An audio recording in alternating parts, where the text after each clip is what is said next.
कौन सा मजहब और कौन सा ऐसी कौन है जिसको विपरीत परिस्थितियों में हिंदू दर्शन ने अपने यहां शरण न दी हो, उसको फलने फूलने का अवसर न दिया हो? कौन सा ऐसा है दुनिया के अंदर?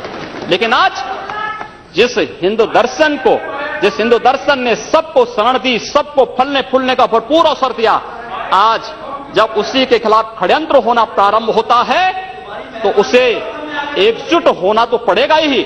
और मुझे लगता है इन लोगों के कर्मों का फल है कि पूरे देश का हिंदू जनमानस आज इस बात के लिए तैयार हो रहा है कि उसके खिलाफ आज शासन तंत्र से जो षड्यंत्र हो रहे हैं उसका जवाब अपने स्तर पर देना ही पड़ेगा।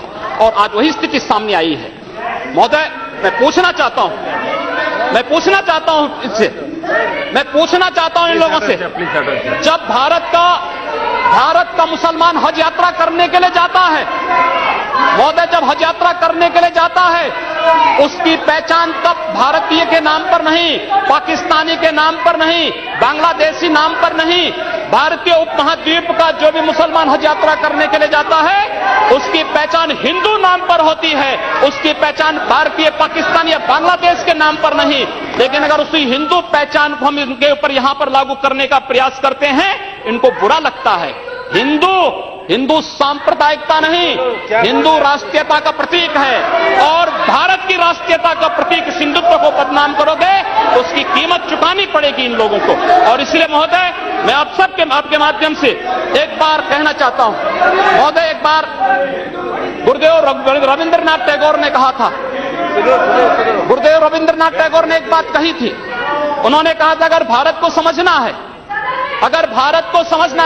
बैठ गए आप, फालतू बात करते हैं। महोदय, उन्होंने कहा, गुरुदेव रविंद्रनाथ टैगोर ने एक बात कही थी और उन्होंने कहा था कि अगर भारत को समझना है तो मैं भारतीय अस्मिता को पहचानना पड़ेगा, और भारतीय अस्मिता को पहचानना है तो स्वामी विवेकानंद के बारे में आप जान लीजिए।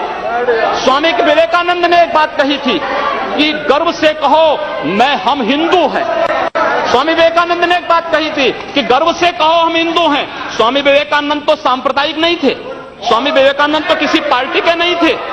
स्वामी विवेकानंद ने तो भारत का प्रतिनिधित्व किया था पूरी दुनिया के अंदर, और दुनिया के अंदर जो हिंदू आज पूरे देश के अंदर, पूरी दुनिया के अंदर अपनी सहिष्णुता के लिए पहचाना जाता था, आज उस हिंदू के साथ किस प्रकार का व्यवहार किया जा रहा है, वह कश्मीर से विस्थापित होता है, उसे कश्मीर से निकाला जाता है।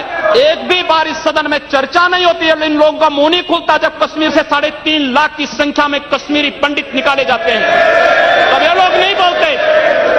पिछले 2012 में असम के अंदर 3 महीनों तक बोडो जनजाति के लोगों को मारा जाता रहा।